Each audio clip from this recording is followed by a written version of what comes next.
From the newsroom of The Washington Post, this is Post Reports. I'm Aaron Blake, senior politics reporter and host of Post Reports' weekly politics roundtable. It's Friday, March 14th. We're tackling a lot today, including some dynamic situations in Washington and on Capitol Hill. First, we're going to talk through the big story this Friday, which is a potential government shutdown. That'll be with our congressional reporter, Mariana Sotomayor, who's been covering the politics of the potential shutdown from Capitol Hill. And then we'll bring in two other guests, financial writer David Lynch and tech reporter Trisha Thadani. I'll discuss with them the latest news about Trump's contorted dance with tariffs, and we'll also get into Elon Musk and the power struggles within Trump's inner circle. So first, we have Mariana. Hey, Mariana. Hey, how are you? I'm doing pretty well. So it's the middle of the day on Friday, and we are talking with you at about 1 o'clock p.m. There's a looming government shutdown. Basically, Congress has to pass what's called a continuing resolution by midnight, or the government stops working.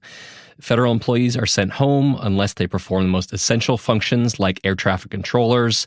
And I brought Mariana on to give us a quick rundown of where things stand. Mariana, it looks like there won't be a shutdown, but that doesn't mean that there hasn't been some drama. What's the current state of play here? Yeah, I think the word drama is now synonymous with shutdowns at any point in time that we're talking about them. Shutdown, showdown, right? Always, always. Never boring. But the interesting thing is that the drama, like you mentioned, is on the Democratic side now. Obviously, the last several times we spoke about this, House Republicans were in the majority, but you still had a Democratic president, a Democratic-led Senate. Now, a lot of that has flipped with the GOP control of Washington. So really, the only point of leverage that Democrats have in the minority is in the Senate, where you still need 60 votes. And that has been a major point of contention. House Democrats were able to almost unanimously, except for one lawmaker, Jared Golden, who is a moderate from Maine, he voted with Republicans to be able to pass this Republican-only funding bill to the Senate. Democratic senators did not think that was going to happen. So it seems like there was not really a backup plan to, okay, if House Republicans can actually pull this off, that means the focus is going to be on us. So, like they didn't think that House Republicans would be able to put together the votes themselves, essentially. Yeah, which, in fairness, they haven't been able to do that. So this is really the first time the House Republicans have been able to do that, in part because of Trump's influence and ability to really twist some arms to get those votes. So it really has fallen on Senate Minority Leader Chuck Schumer's shoulders to figure out what to do. And the whole week has been dramatic because there have been a number of luncheons every single day. It's very common for, senators, whether Republicans or Democrats, to meet over lunch, have lively debates. When you get to the point where you're having luncheons every day in hopes of making a decision, but don't make a decision, things aren't looking too good. And there's been a lot of frustration from Senate Democrats who privately have blamed Schumer for not having a plan, for Schumer not showing much leadership. Is definitely a dynamic that will outlast whatever happens with this shutdown threat. What is the crux of this dispute? This is a continuing resolution, and Congress passes continuing resolutions all the time. But why did Democrats oppose this necessarily? So it includes a significant amount of cuts in federal spending. It's $13 billion in non-defense. So again, imagine all of the things that isn't the Pentagon-related, military-related. That's where those cuts are coming from. And things that Democrats have been amplifying is that cuts into, for example, healthcare benefits for veterans. That's a big issue that they have been constantly talking about. The other interesting thing about the appropriations process at large is by skipping it, by passing a CR, you actually end up giving the executive branch more say over how all the funds are allocated. So essentially, Democrats are pointing out that Trump, Elon Musk, cabinet officials really can be able to say, okay, we have this amount of spending. Well, let's slash it here. I'm going to move some of these funds over here. And that's exactly why the House Freedom Caucus, for example, on the other side, Very conservative members. Very conservative, are loving this. Mm-hmm. They hate voting for CRs, but they are loving, and Trump has emphasized this exact point. Don't worry, just vote for this bill because I will be able to direct the funding. My people will be able to direct the funding. Yeah, and of course, there was a real question about whether Democrats were actually going to force the issue, try to get some concessions from Republicans on this, specifically related to Elon Musk and the cuts that are coming from the Department of Government Efficiency. The big news here on Thursday was that Schumer came out and said that he would support this government funding bill. The move from the leader of Senate Democrats signaled that he would have the votes necessary to keep the government open. I've been kind of amazed at the level of backlash. The fact that Nancy Pelosi is out there criticizing Chuck Schumer, the fact that House Minority Leader Hakeem Jeffries is out there criticizing him, like this feels like a real moment where the Democrats are trying to figure out who they are, right? Totally. It is kind of amazing to watch this all develop in real time because, we've been discussing and you've been discussing for some time now after the results of the 2024 election, who is the Democratic Party? Who is leading it? What is their message? How are they taking away the lessons from 2024 to apply them to the midterms in 26 and obviously the next presidential in 28? And just talking to Democratic lawmakers and aides who are at the forefront of trying to make those decisions, it is a very weird time. The reason why I say weird is because Democrats obviously find themselves in a lose-lose situation. Mm-hmm. If you back this bill, they say it's a bad bill. But if you shut down the government, and this is Schumer's argument, that only allows the Trump administration to deem federal workers non-essential or essential. And they're in this era already of deeming many federal workers non-essential. So that could only speed up the process of possibly firing more workers. So again, you have that lose-lose situation. But what they're hearing from the base is genuine anger. And I think sometimes when we talk about the base, whether it's the Republican base or the Democratic base, you usually think of, these very liberal activists who are calling the phones and, showing up at the town halls. It's more than just that liberal, super engaged base. Mm-hmm. It is a broad swath of the Democratic Party. So the House Democratic calculus is, if we can't stand up for our base, the broad Democratic base, and have this fight, have this moment of leverage, show them that we will put up a fight, who's going to turn out and vote for us? So it sounds like a lot of these Democrats who are critical of going along with this government funding bill kind of view this as their only opportunity to fight. But maybe Schumer is taking the longer view. Like there are other ways in which you can fight against Trump, maybe not necessarily legislatively, but in the courts, in the court of public opinion, and that this may be a rare opportunity to try and do something, but it's not a good opportunity to try and do something. Whereas you have all these, maybe more liberal people in the House who just want to fight at this point. Is that an apt summary of the scenario? Yes, it definitely is. Yeah. Schumer's calculus is there's many moments of opportunity to be able to fight back against Trump, Elon Musk. Voters can go to the town halls. Democrats can start campaigning in Republican districts. There will be other moments of leverage, but this is not the time to pick that battle. Yeah, the other thing that I was really struck by was he didn't just make an argument about the kind of process of a shutdown, but basically said the economy is turning sour for Donald Trump. Like people are starting to notice that. There are these political setbacks that Trump is facing, including with these cuts to the government. And why would Democrats kind of insert themselves into this process and take ownership, potential ownership of a shutdown in a way that trains the spotlight on them? Basically, like if your opponent is shooting themselves in the foot, which he very much categorized Trump as doing right now, why would you get in the way of that? And I wondered if that's something that other Democrats might be sympathetic towards. Yeah, it's definitely something I've been hearing. A lot of Democrats preface it this way, at least privately. It's unfortunate that we have to wait for the public to feel the effects of what Trump Elon Musk are doing right now. And it's interesting because even talking to some House Democrats who represent swing districts that Trump won, they will say, voters haven't felt yet the effects of these decisions being made, but also they're very patient with Trump. They voted for Trump to dismantle the system, to shake it all up, to make these changes. So a lot of voters are in wait and see mode. And you do hear that from swing district Democrats. Like, we can't just be going out there being like, oh my gosh, this is crazy. Can you see all the things that are happening?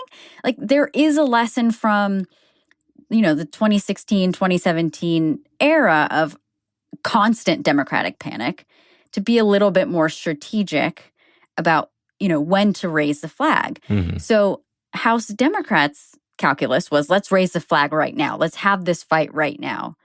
The fact that Senate Democrats aren't there hurts that messaging. Mm-hmm. One more question before I let you get back to your reporting. One of the things that I've been thinking about over the last several hours, given the kind of extraordinary things that some Senate Democrats are saying about this, given, you reported on a letter from 50 House Democrats that pretty directly criticized Chuck Schumer for what he is doing with this. I wondered if there is a sense that Democrats are just looking for a different leader at this point. Like, it's not going to be easy to get rid of Chuck Schumer because he's been there forever. I wonder if there's just like a sense that the party needs to rethink who is going to be leading it into this new era. Totally. And those are the kind of conversations I think our entire Hill team is going to continue tracking, because there is disappointment among Senate Democrats. But the question I have is, did Schumer think about this? Like, he must have known. He's been in this political arena for so long. He must have known that Democratic voters are really angry, really do want to see a fight. Despite that, he still decided and said, you know what? This is not the best course of action. He must have thought, I know that goes against what Democratic senators want to do, House Democrats want to do, Democratic voters want to do. But he is in some way staying true to himself. He has always said, and this is credit to Liz Goodwin, our Senate reporter, who reminded me of this, Schumer has always said, if you're trying to negotiate ahead of a government shutdown, you're the party that's losing. Mm-hmm. You're the ones who are going to lose. Yeah. He didn't want to enter into those negotiations. So maybe he has thought about his own future, and maybe he has thought about, next Congress, who knows if I am going to lead? Yeah. If I'm going to be the one leading Senate Democrats. Well, Mariana, I know that you've got a lot more to cover today, so I'll let you get back to reporting on the Hill. Thank you so much for joining us. Thanks for having me. After the break, we're going to get into tariffs and an ever-present figure in the first couple months of the Trump administration, Elon Musk. We'll be right back.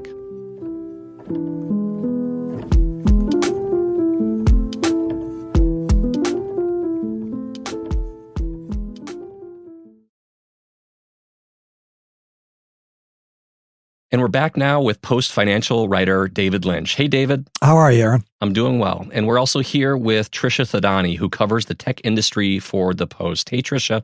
Hello. Thank you for having me. So, guys, I wanted to ask, are there any political moments this week on your areas of expertise that really struck you, that really signified something, or were just a little bit fun? I mean, we've seen so many remarkable moments from the Trump campaign and into the first few weeks of his administration. But the moment this week of Elon Musk and Trump in front of the White House with a string of Teslas in front of it was probably the most remarkable news moment that I've seen in a long time. Should I get in? Get in. Okay. Now let me get into this sector. I'll watch Secret Service go crazy. Thank you. I mean, if you actually drove it around, it would really be wild. Beautiful. Oh, I was watching this very closely. I think a lot of people were. Yeah, it was basically a car infomercial on the lawn of the White House, right? Well, Tesla, specifically a Tesla infomercial. Yeah. I mean, but it wasn't even just the spectacle of it that was so remarkable in like the press conference. It was like all of the undertones of that moment that were like coming together, where obviously Musk is Trump's closest confidant right now. He's the most prominent member of it in his inner circle, and just like this moment of Trump parading all these Teslas in front of the White House at a moment when Tesla is really, really struggling. Yeah, and we're definitely going to be getting into all that later. David, was there a moment that struck you? There sure was. Tuesday had the president responding to Canadian retaliation for tariffs that he was in the process of putting in place on steel and aluminum hours before they were about to take effect. The Premier of Ontario said, okay, well, if you're going to tariff us, I'm going to put a surcharge on the electricity that we provide to 3 U.S. states. And Trump said, okay, well, if you're going to do that, then I'm going to double these tariffs from 25% to 50% on Canadian steel. And then by the end of the day, cooler heads had prevailed. But the sort of back and forth, there's a lot that has not been, for lack of a better word, normal in the last 7 weeks. But this is really an extraordinary way to make economic policy for the largest, richest economy on the planet. Yeah, and we're going to be getting into both of these moments, which I think are really emblematic of how business is being conducted in Washington right now. Let's start off with the tariffs, David. You have been writing a lot about the escalating trade wars that we're seeing, the pullbacks on the tariffs. But I was hoping that we could start with a little bit of a more basic conversation, tariffs 101, if you will. Sure. Can you just tell us real briefly, for people who, before 12 months ago may not have thought about tariffs, what is the point of a tariff? That's a good question, and there's a fair bit of confusion around that. First, it's important to recognize that a tariff is just a semi-fancy word for a tax. So when the president says he's going to put a tariff on goods coming in from other countries, he's just taxing that. It's almost like a sales tax. So it makes it more expensive for an American consumer or an American business to buy that product from another country. And what the president's trying to do is discourage you from buying those products. He's trying to make foreign products more expensive so that when you're given a choice, you'll prefer the American product. Now, the problem with that is this abrupt change in American policymaking is coming at the end of decades of global integration, where American businesses have spread their supply chains all over the world. So often there just isn't an American alternative. Think of the electronics. You can't buy, by and large, an American-made TV. They all come from China and other places in Asia. So if that foreign TV becomes suddenly more expensive, you can't just go down to the local Walmart and get a domestic alternative. You're kind of stuck paying the higher price. But the president is laying down a marker and saying, basically, I, the president, object to the way the economy has been organized over the last several decades, and I want to upend that and create a new economic model that is much more self-reliant, much more self-sufficient, and where we make most of our stuff here in the United States. David, there's been so much back and forth on which tariffs are actually going forward and which are being pulled back and which are being delayed. Can you just give us a brief rundown of what actually is in play here? What are the key things that either are being tariffed or could be tariffed? So far, the president has added an additional 10 percentage points to the already existing tariffs on Chinese goods. So that has made more expensive just about anything. This is all Chinese goods. This is all Chinese goods, furniture, clothing, electronics, you name it. The 25% tariff that took effect Wednesday morning on steel and aluminum, the average person might look at that and think, oh, what do I care? I don't buy any steel rebar or any aluminum sheets, so why do I care? Well, in the fine print was that the tariff applied to what are called derivatives, so things made with steel and aluminum. That could be anything from the baseball bat that your kid uses in Little League to appliances. Anything that has steel and aluminum components to it is going to cost more. Now, the other consumer impact that you're going to feel is the retaliation that comes from our trading partners, Canada and the European Union.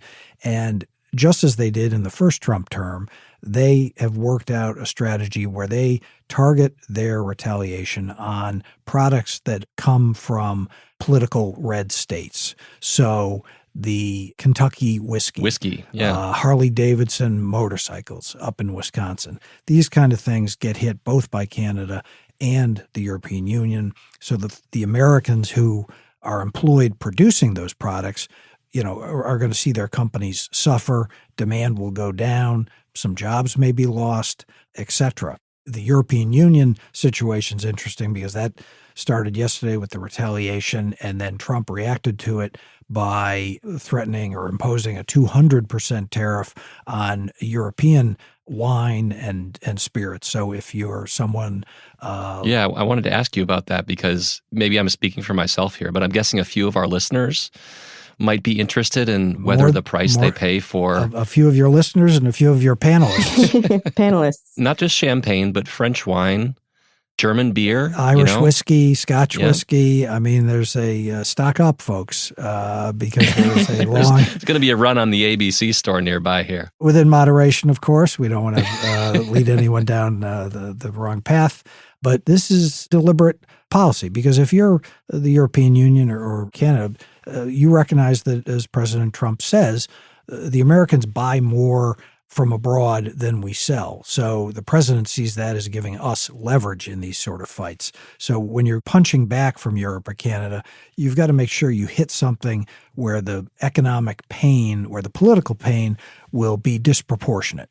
It'll be a modest economic hit, although meaningful to the person or company hit, but there'll be a broader political impact that it'll get that Kentucky senator or that Wisconsin senator to finally get off the mat and go to the White House and say, Mr. President, I love you, I love your policies, but you're killing me. Now, I want to bring things to where we're at right now. We've seen Trump announce tariffs and then pull back on them. There's been 2-month-long delays on the Canada and Mexico tariffs. Can you just talk about where we are and how this is impacting the American economy right now? First of all, I think it's important to note that we're still in the very early innings of this game. The president has a long roster of tariff plans, and although the last few weeks feels like a frenzy of activity, and in many ways it has been just that, he's just getting started. There's a lot more to come.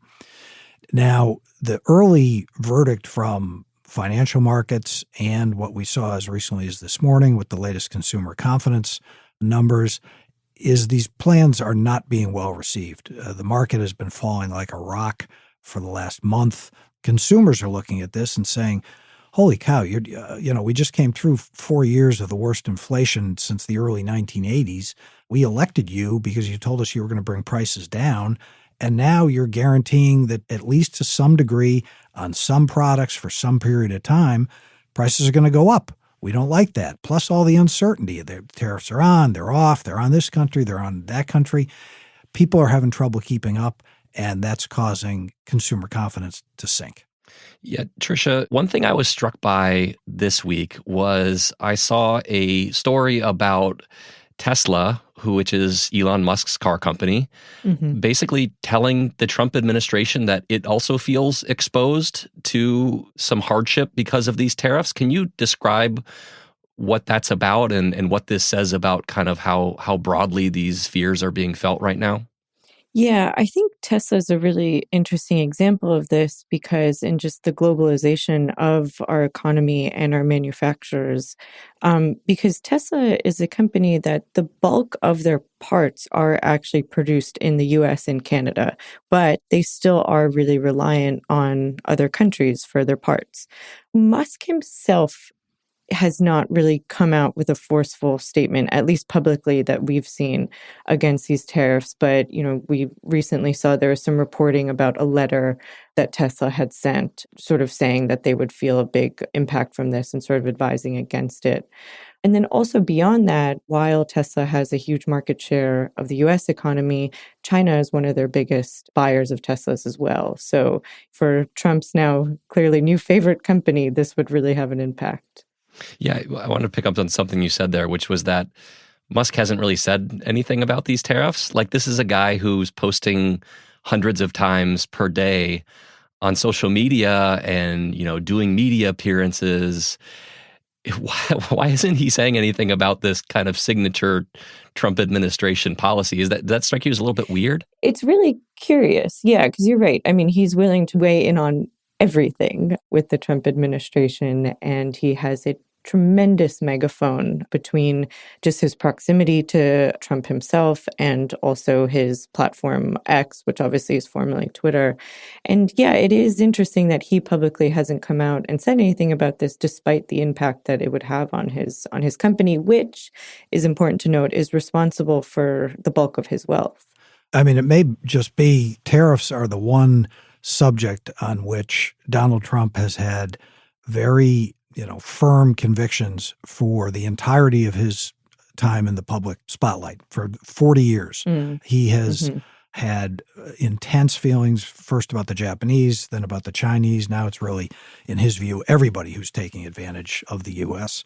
And I don't think anybody could move him off of that position.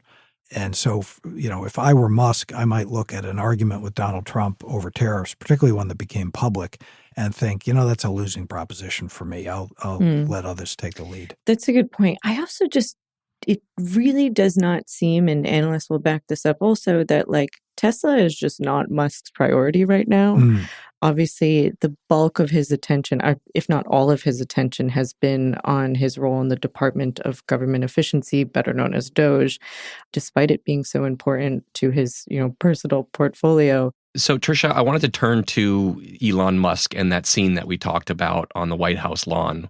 We had a fleet of Tesla vehicles that were parked out there on Tuesday. Trump was fawning over them. He was even photographed with a sheet of paper that included the prices of the various Tesla models, which I thought was maybe my favorite part of this. Yeah. Not to go all Seinfeld here, but what was the deal with that? What was the deal? That is, yeah. I mean, I think it's important to first step back and really sort of lay out where Tesla currently is as a company. So over the past year, at least, Tesla has started to really struggle with its sales. It's been facing increased competition from other electric vehicle manufacturers. And over the last few months in particular, we've started to see sort of this revolt from Tesla, what was previously Tesla's core base, which was a liberal who cared about climate change. I mean, that's really how they built up their initial base of customers, and that's who they were marketing to. And so, this revolt started with, you would hear Democrats here and there being like, I don't support what Musk is doing. I'm selling my Tesla.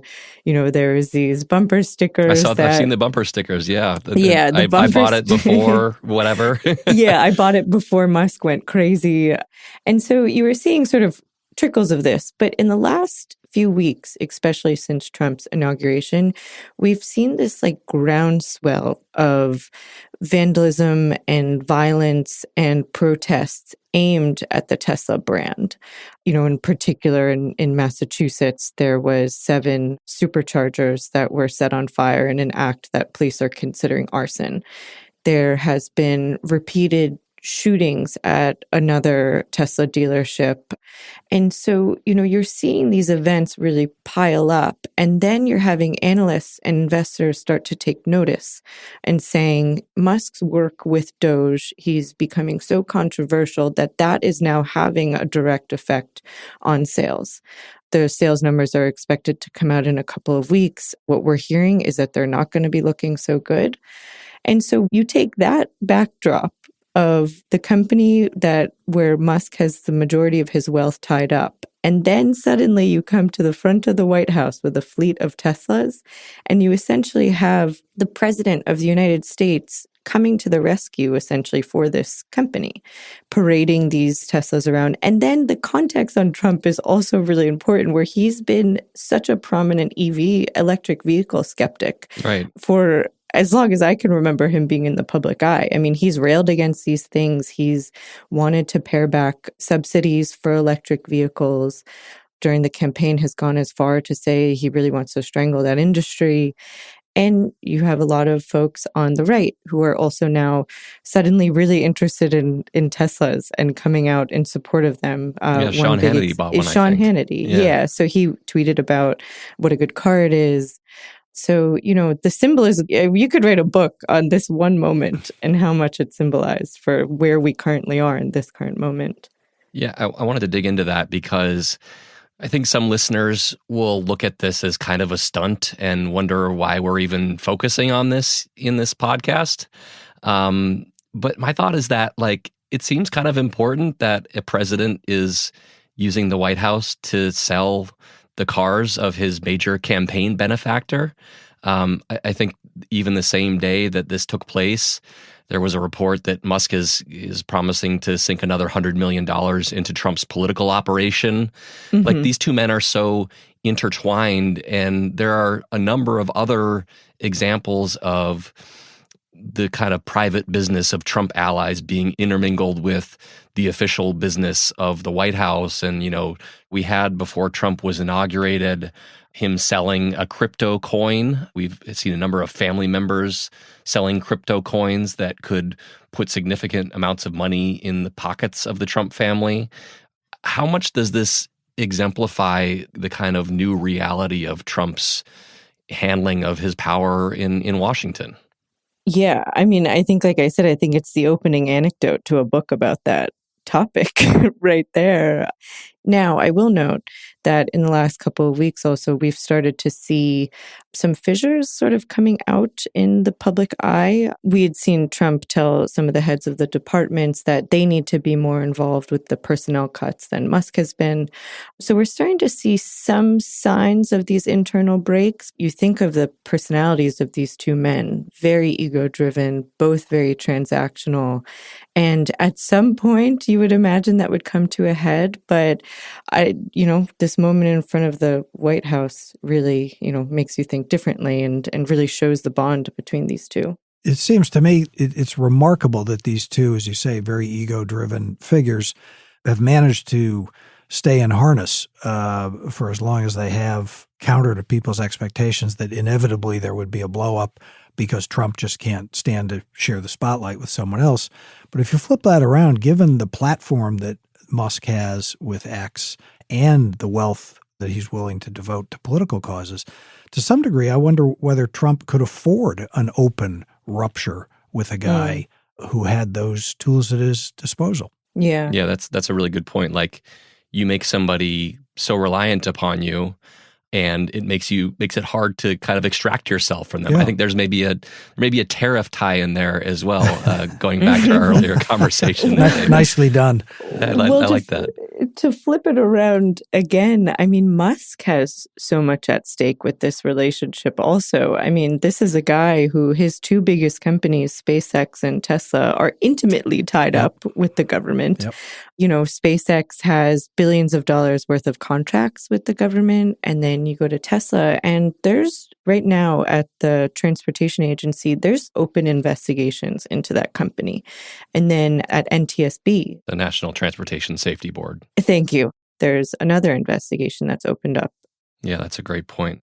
Dave and Tricia, what are the next things that you're really watching for on your beats? What are the next kind of shoes to drop that you're paying close attention to?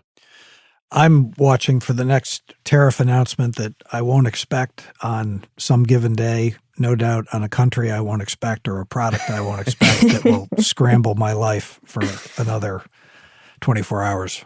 We got to tariff the lithium imports from Montenegro, right? Something like that. It could happen. I don't actually know if Montenegro has any lithium.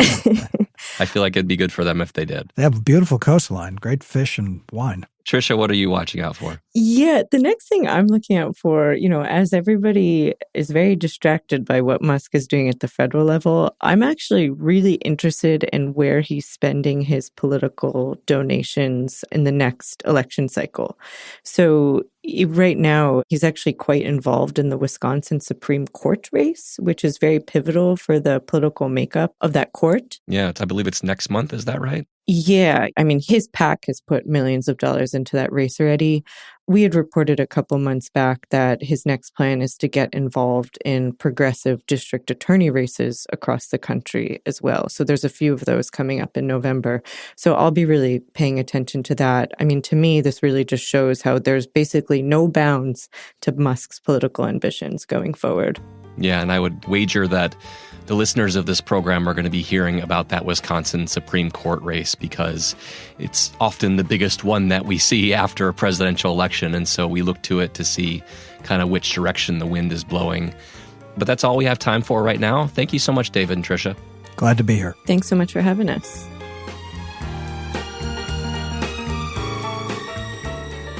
That's it for today's episode. David Lynch is a financial writer for The Post, and Tricia Thadani covers the tech industry. Earlier, we heard from congressional reporter Mariana Sotomayor. Today's episode was produced by Laura Benshoff and Ted Muldoon, who also mixed the show. It was edited by Rena Flores and Rachel Van Dongen. Our team also includes Maggie Penman, Alana Gordon, Ariel Plotnick, Bishop Sand, Rennie Svirnovsky, Sabby Robinson, Emma Talkov, Sean Carter, Peter Bresnan, Lucy Perkins, Allison Michaels, Renita Jablonski, Elahe Azadi, Colby Itkowitz, and Martine Powers. I'm Aaron Blake. Have a great weekend. You know, I'm more of a actually Washington State wine drinker, so I'm fine. I'm fine for the moment. He's built up a tariff tolerance with his. I'm impervious. My supply chain is robust and resilient.